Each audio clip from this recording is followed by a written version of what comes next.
Okay, so sorry, for the benefit of the recording, I am just going to go back to do a quick introduction to say that this is the virtual tour of our current exhibition, Mutual Friends.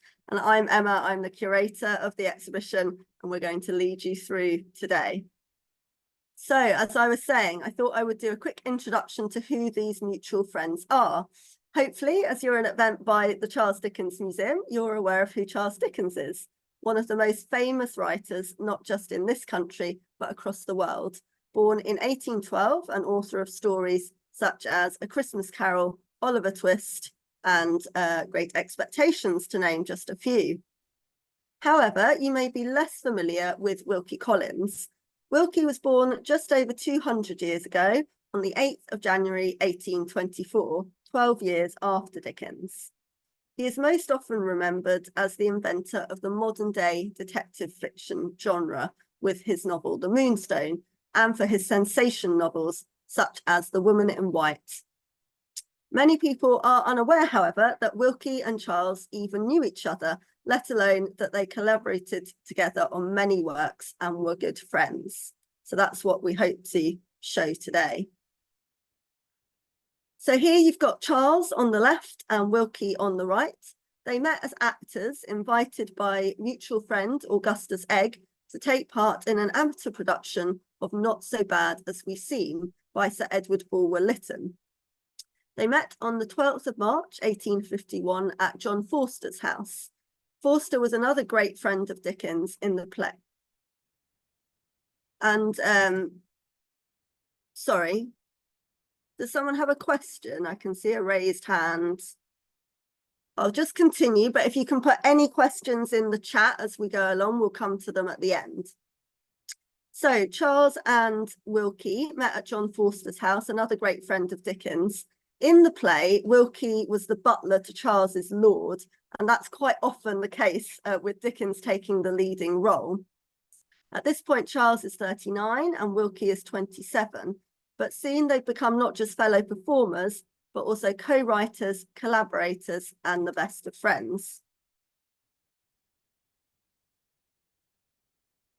One of the themes we explore in the exhibition is friendship. So after their initial meeting, and for the next 20-odd years, Charles and Wilkie spent time doing what we recognise today in our friendship. So walking, talking, eating and drinking together, as well as celebrating birthdays, sharing secrets, and sometimes arguing. In Charles, Wilkie found an alternative to his strict father, and in Wilkie, sorry, I'm getting my words all muddled. In Charles, Wilkie found an alternative to his strict father, and in Wilkie, Charles found a playful companion. In the summer of 1852, Wilkie stayed with Charles and his family in Dover, the first of many visits as the pair became close. They wrote to each other regularly, and while few of Wilkie's letters to Charles survive, his to Wilkie reveal their extensive knowledge of each other's lives. They shared their most intimate secrets, and in 1855, Charles writes to Wilkie, "I hope you will soon begin to see a land beyond the Hunterian Ocean," and that's a euphemism for the gonorrhea from which Wilkie is likely to have been suffering at the time. So they knew each other very well at this point. The photo on the screen is from the outside of Charles's home in Gad's Hill, and he's reclining on the front towards the right, whilst Wilkie and also his brother Charles are standing up at the back on the left with their distinctive bushy beards. On the 6th of February, 1859, Charles writes to Wilkie that although the next day is his birthday, "I have not had the heart to make any preparation for it. You will know why." And this is because it's his first birthday since separating from his wife, Catherine, the previous year. Nonetheless, he invites Wilkie to Brighton, clearly wanting his best friend to cheer him up. Their closeness is underlined by Charles's endearing shortening of "yours affectionately" at the end of his letters to "yours affeckie." So this is a term he doesn't use with any other friend, and it's a good way of displaying friendships within the Victorian period by looking at these letters. So Charles and Wilkie were becoming best friends, but they were also connected by family, as Dickens's daughter, Katie, married Wilkie's brother, Charles. Just a year after they had met, Charles and Wilkie were already beginning to work together. Wilkie wrote his first of many contributions to Charles's journal, Household Words, in 1852, and by September 1856, Charles had hired him as a permanent staff writer for the journal. So it's this collaborative relationship that forms the next section of the exhibition. At the start of the relationship, Wilkie felt that just by being near Dickens would make him a better writer, as this quote on the screen shows.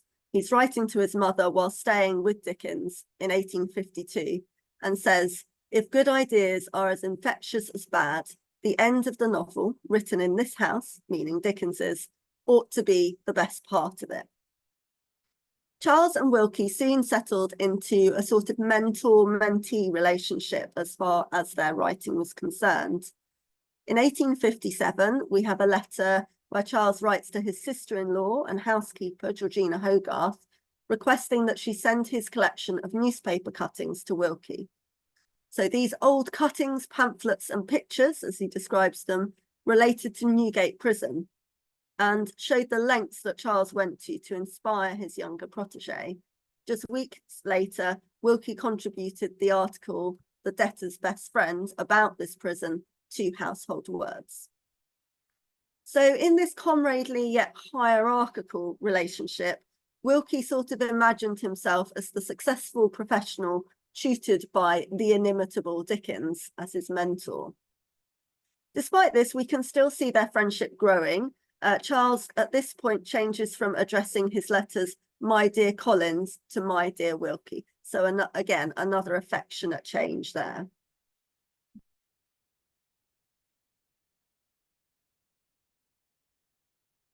So Household Words was very much the Charles Dickens show. As you can see from this advert for the first issue, which puts Charles front and centre.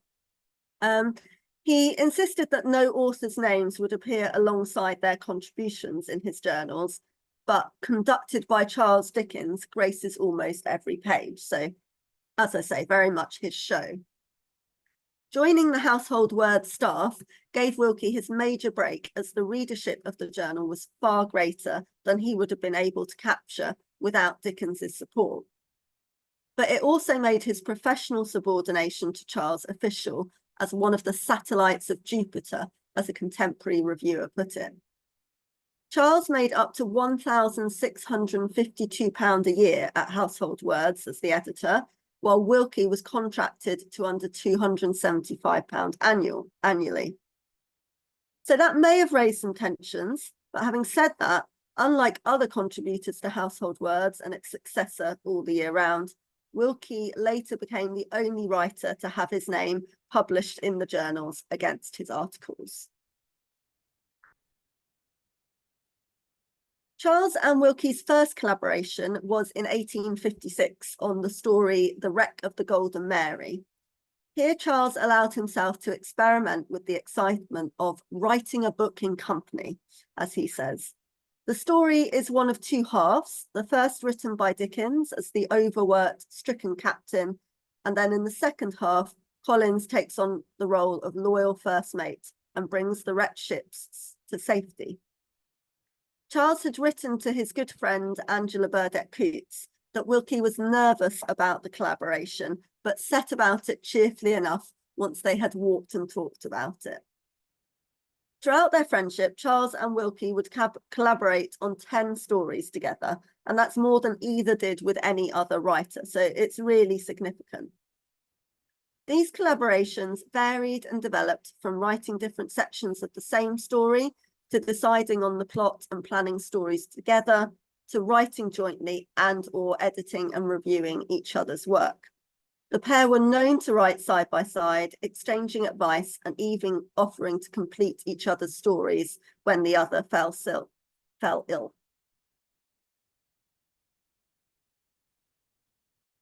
In November 1859, Wilkie's new novel, The Woman in White, began its serialization in Charles's journal All the Year Round. So again, that's the successor to Household Words. before then being published in book form.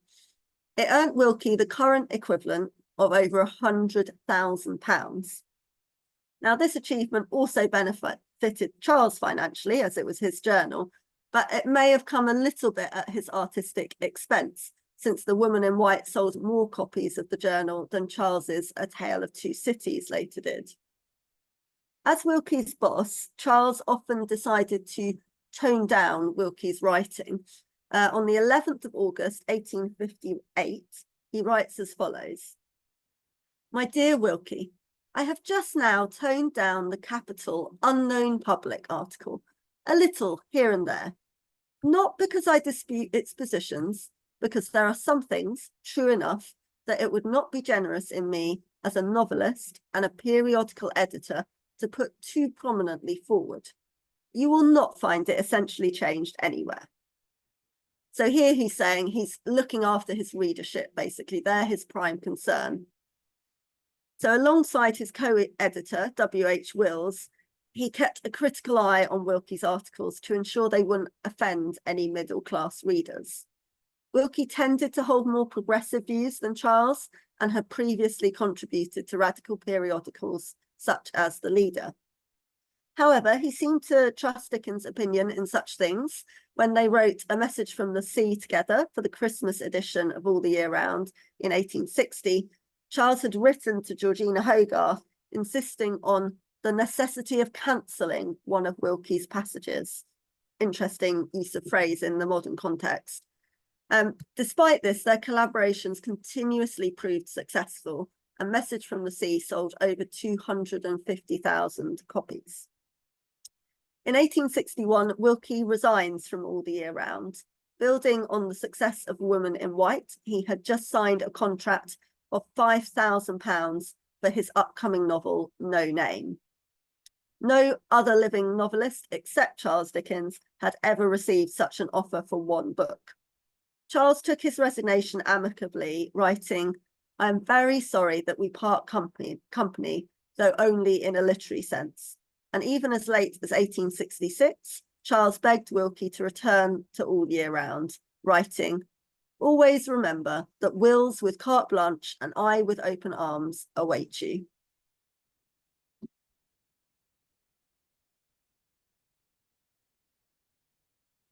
Authors are often asked where they get their ideas from. Dickens in particular absorbed every person and place he met and went to, and often then adapted them into characters and locations in his novels. Both Charles and Wilkie were wealthy enough to enjoy the luxury of travel, both in the UK and abroad, and within a few years of meeting, they were travelling together. Sometimes this was as a distraction from the task of writing, and sometimes as inspiration for it, and sometimes simply as an escape. So their travels form the next section of the exhibition. Now, travelling together, as I'm sure you know, can make or break a friendship. Charles's letters home often complain about the irritating habits of his travelling companions.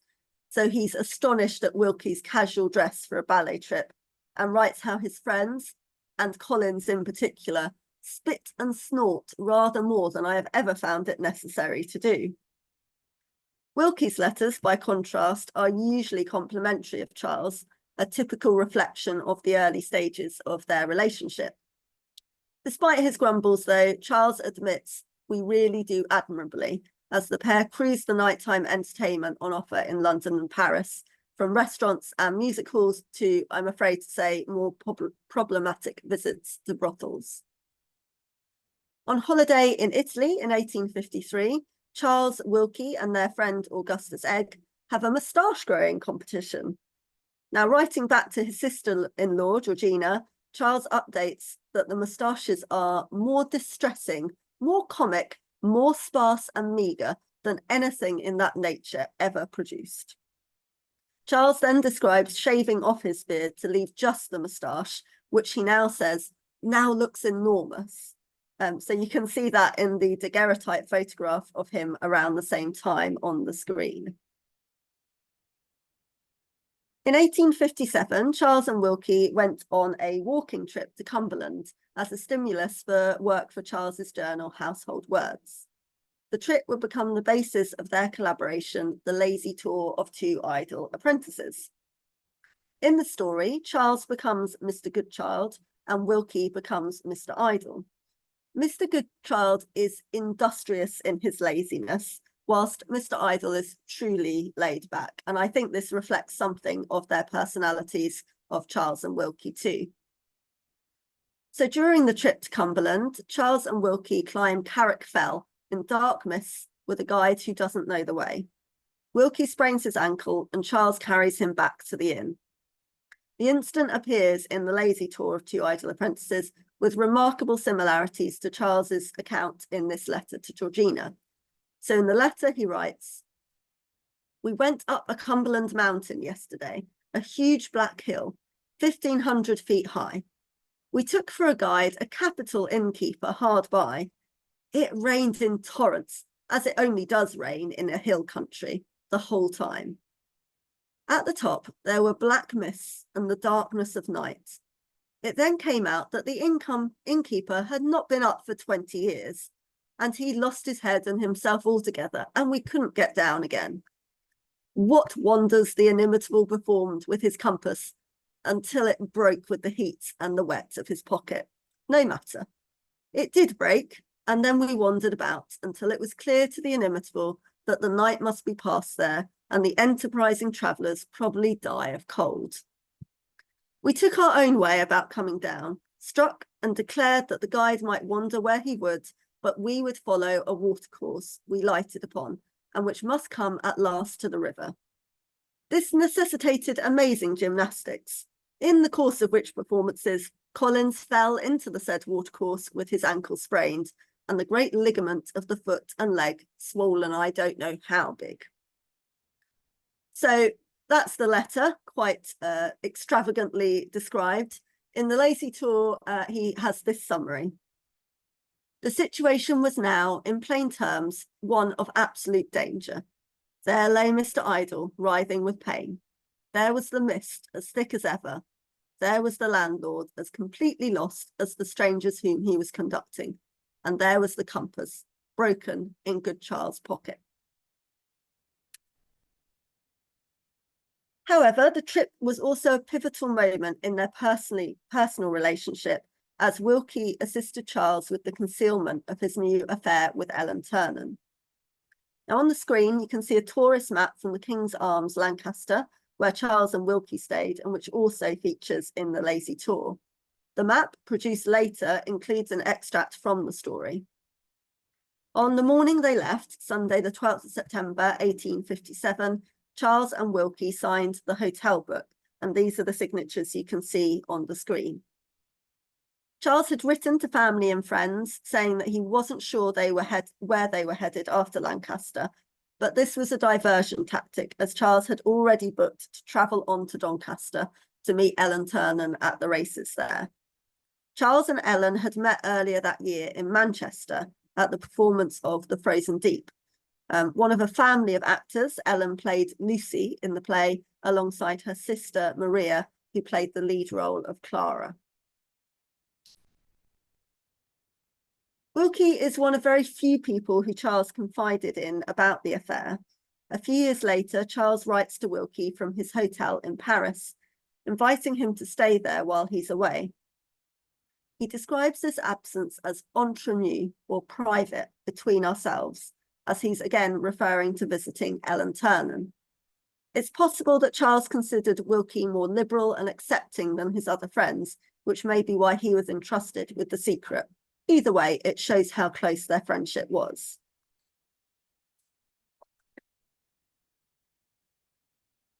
So many of Charles and Wilkie's collaborations were either initially conceived as plays or later dramatised and adapted for the stage. And it's this performative element that's the focus of the final section of the exhibition. From the moment they met as fellow actors in Not So Bad As We Seem, right through to the production of their final collaboration, the stage play No Thoroughfare in 1867, theatre and performance was at the heart of their relationship. Often starting as small family theatricals, their collaborative productions toured a variety of venues from London to Manchester, Newcastle and Brighton, with some adaptations reaching the international stages of New York and Paris.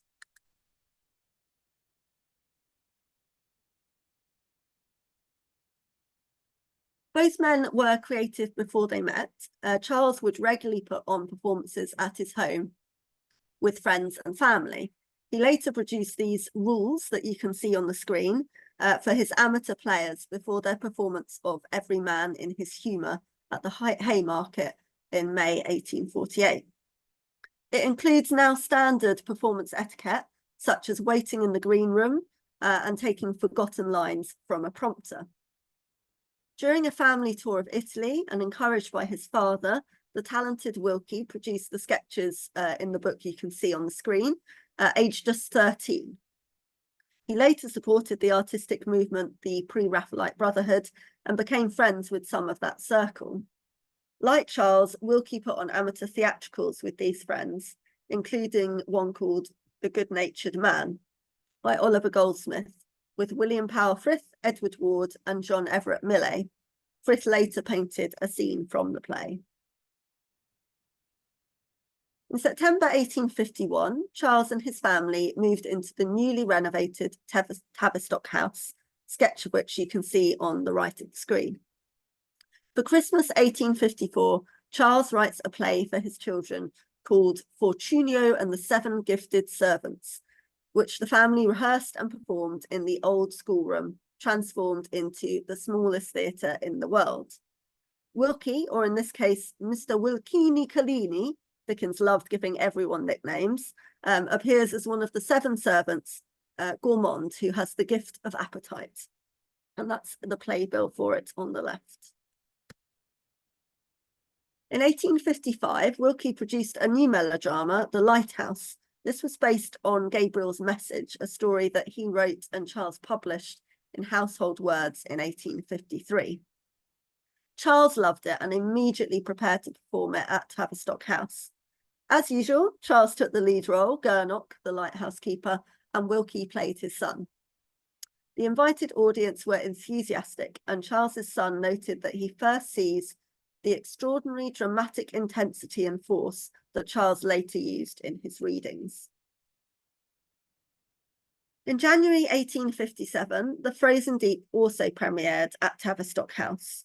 Initially written by Wilkie and later reworked by Charles, it had been jointly planned based on the ill-fated 1845 Arctic expedition of Sir John Franklin to search for the Northwest Passage. The performance was eagerly anticipated by their friends and families. Again, Charles and Wilkie took the lead roles of the rivals Wardour and Aldersley, respectively, and grew, especially for the occasion, their full beards that are now so distinguishable. This photograph shows the company that performed The Frozen Deep in London in 1857, including Dickens, as usual, lounging around at the front, and Wilkie resting his head in his hands rather melodramatically in the second row to the right. Charles when the play transferred to Manchester, Ellen Ternan joined the cast, as I said. So this is where Charles really becomes obsessed with Ellen. And after the performance in 1858, he writes to Wilkie, "I have never known a moment's peace or content since that last night of the Frozen Deep. I do suppose that there never was a man so seized and rendered by one spirit." On the right of the screen is an 1866 version of The Frozen Deep.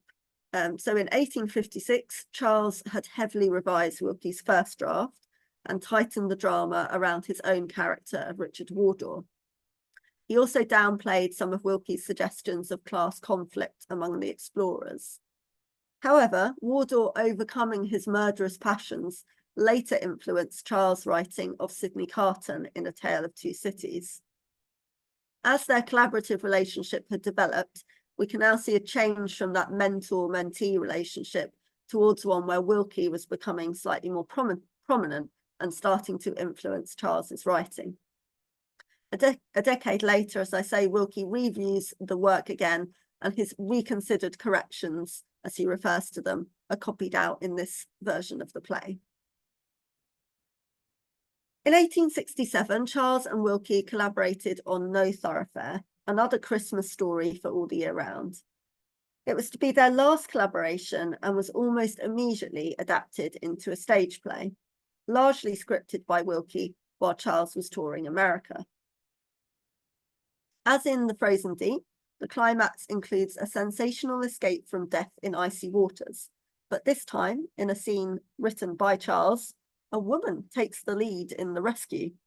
So again, Wilkie often gives agency to women in his novels, is again influencing Charles's writing. A number of Charles's friends and supporters were unhappy about his friendship with Wilkie and any influence he might have had on Charles's writing. After Charles's death, his publisher, Frederick Chapman, even asked Wilkie to identify which passages are his so that they could be omitted from future publications. Wilkie, understandably quite angry at this, he responds, "It is impossible for me to indicate correctly my share. We purposely wrote so as to make discoveries of this difficult," adding that they finished the fourth act side by side at 2 desks in Charles's bedroom at Gad's Hill.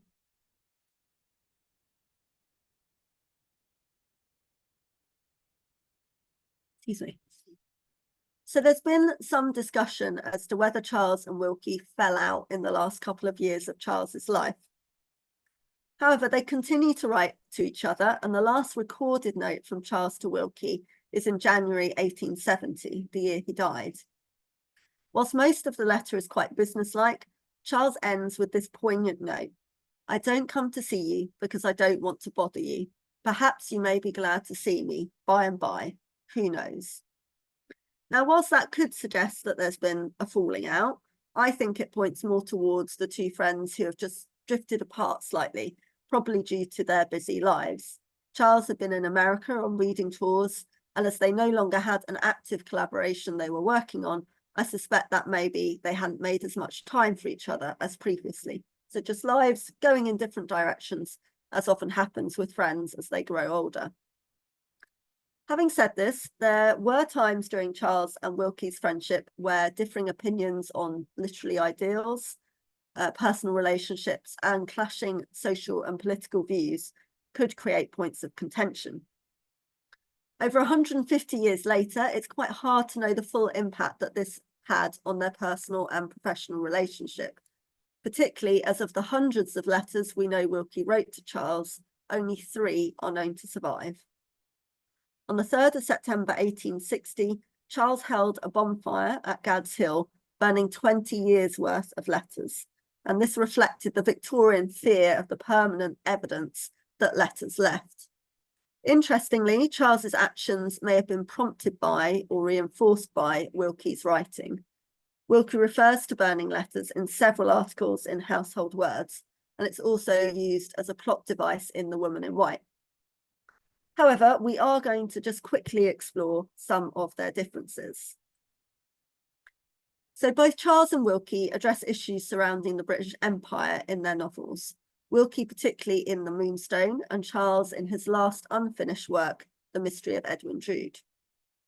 Both acknowledge crimes of the empire, but Wilkie is more critical in his approach. He represents devout Hindus as victims rather than perpetrators. Now, opium fuels crime in both of these novels, but in Drood, Charles explicitly links his characters' resulting violence to their adoption of the customs of the exotic East, using stereotypical, racist, and imagined representations of the Orient to do so. Charles and Wilkie also wrote jointly about empire in The Perils of Certain English Prisoners, and this was a response to the 1857 Indian uprising. Chapters 1 and 3 were written by Charles, and they clearly portray his loathing of the rebels' treatment of English civilians. In chapter 2, Wilkie modifies the tone, anticipating their differing portrayals of the British Empire. Despite this, there were many assumptions that Wilkie completed The Mystery of Edwin Drood by writing John Jasper's secret after Charles's death. He was incorrectly attributed as the sequel's author for decades. Even after, in 1878, he'd been directly asked about it and commented that he had positively refused to write the sequel. Many critics saw Jude as influenced and even corrupted by what they saw as a less skilled author. As I mentioned with No Thoroughfare, some went as far as purifying the collaborative works of the two men by omitting Wilkie's portions. And even today, they often only bear Charles Dickens's name on the cover, which I think is quite sad. There were also areas of contention in the men's private lives. In this letter, Charles writes that Wilkie's affairs defy all prediction. Now, throughout his life and his work, Wilkie challenged the construct and status of marriage. He lived unmarried with Caroline Graves for over 10 years until, excuse me, until in 1868 she gave him an ultimatum to marry her. Wilkie refused and Caroline married Joseph Clow. By 1868, Wilkie had also started a relationship with Martha Rudd. Wilkie set her up in a London home, and in July 1869, they had a child together. Now, by April 1871, we know from the census that Caroline had returned to Wilkie's household. We obviously don't know if they resumed a romantic relationship or if she took on the role of housekeeper. Despite the breakdown of Charles's own marriage and his relationship with Ellen Ternan, this letter clearly shows his frustration with Wilkie. And whilst it was probably born out of concern for his friend, he perhaps feels Wilkie's relationships are too liberal and dismissive of the social standards and norms of the time. On the 8th of June, 1870, Charles Dickens had a stroke. His doctor, Frank Beard, swiftly communicated the news of the seizure to his sister, who in turn contacted Wilkie Collins. Wilkie responded, "I am shocked and grieved. I will call later to hear if you've got any news." The following day, the 9th of June, Charles died. The funeral arrangements changed continuously over the next few days, but on the 14th of June, Charles's funeral was held at Westminster Abbey with no funeral pomp and no public announcement of the time or place of his burial, just as he had requested. There were only 12 people invited to the private burial ceremony, including Wilkie, who was seen until the end as part of the family. But in a letter to his editor, William Tyndall, the following day, Wilkie states, "The day of Dickens's funeral was a lost day to me," again leading people to suggest a falling out between the two men. However, Wilkie had learnt the value of a good day's work from Charles himself. The only time Charles ever missed a day's writing was after the death of his sister-in-law, Mary Hogarth. And I think given that it was such a small gathering at the funeral, had Wilkie not wanted to go, he wouldn't have gone. I believe that that lost day is really, of course, the funeral of your best friend is going to be lost. You'll feel quite asunder, I think, during that day. So I hope that quick virtual tour of the exhibition has revealed something of the personal and human side of these two great writers who started out as fellow performers, but became co-writers, collaborators, and the best of friends. As I've hopefully shown, the business dynamics, differing opinions, and personal circumstances could create disagreement between them, but ultimately their relationship was a close one, linked by family connections, common interests, and sharing secrets. Thank you for listening. So I'm going to stop sharing now and head to the Q&A. So if you do have any questions, please pop them in the chat box and I'll try and get through as many as possible once I've had a quick swig of water.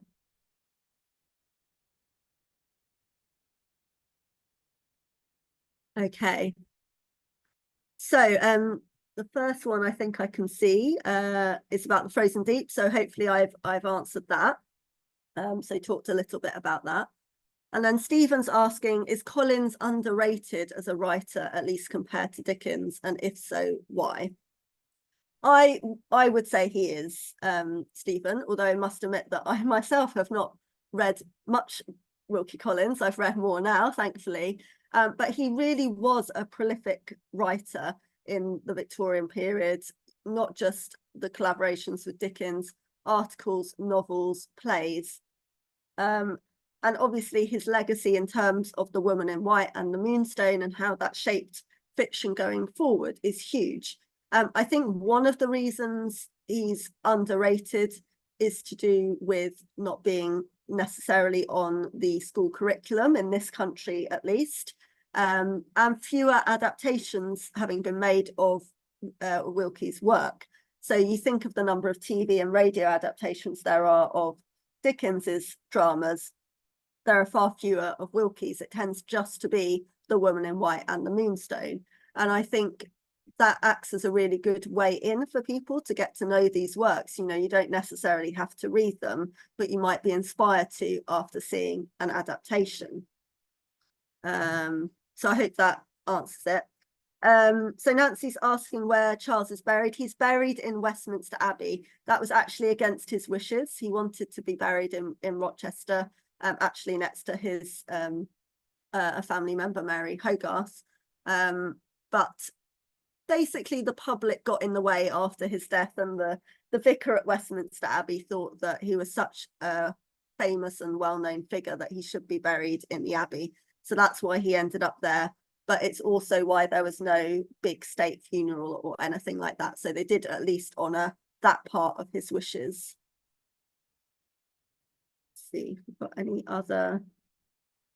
Oh, was Dickens an anti-monarchist? Now, that is a really interesting question, and I don't feel qualified to answer it, I'm afraid. There's so much about Dickens to learn. I've been here about a year and I'm still learning a lot more. He writes prolifically on politics, and we were having a little discussion amongst the staff the other day as to if he was around today, where would his loyalties lie in terms of politics. I think some aspects of the monarchy he would be against, but I think some aspects he would be in favour of. He could see sort of the value of traditions, but he very much wanted to support, you know, the lower classes. He advocated enormously for social justice for the poor throughout his life. But yeah, I think that one could be a whole separate talk on itself. What record is there of Wilkie's life after Charles's death? Yeah, so Wilkie goes on to live for quite a while after Charles dies. He keeps in touch with many of his friends and family, so John Forster, for example. But that brings me on to sort of another topic, in that John Forster writes a biography of Dickens a couple of years after Dickens dies. And in it, he reveals some things about Dickens's life. For example, that he worked at a blacking factory, at shoe polish factory, when he was just 12 years old, when the family was struggling with debt. Now, it appears that Wilkie did not know this. There's an account that Dickens says, writing to Wilkie, that he's laid down the particulars of his life for the first time, but he doesn't include the blacking factory within that.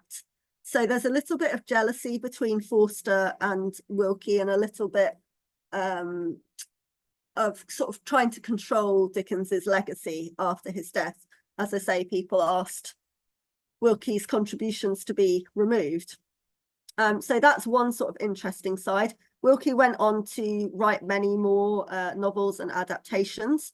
He was not as commercially successful after The Woman in White as Dickens had been with some of his novels. He also tried to do some reading tours and things like that, but again, wasn't as successful as Dickens, probably because Dickens was ultimately a slightly better performer, despite performance being really important to Wilkie. So I hope that's answered your questions. I don't think we've got any more in the chat box. So I want to thank you very much for coming to this talk, and hopefully a few of you can make it to the exhibition in person. By the way, this is it on the virtual background behind me, so you get a sense of the design. And as I said, that's open until the 21st of April. But thank you very much for coming.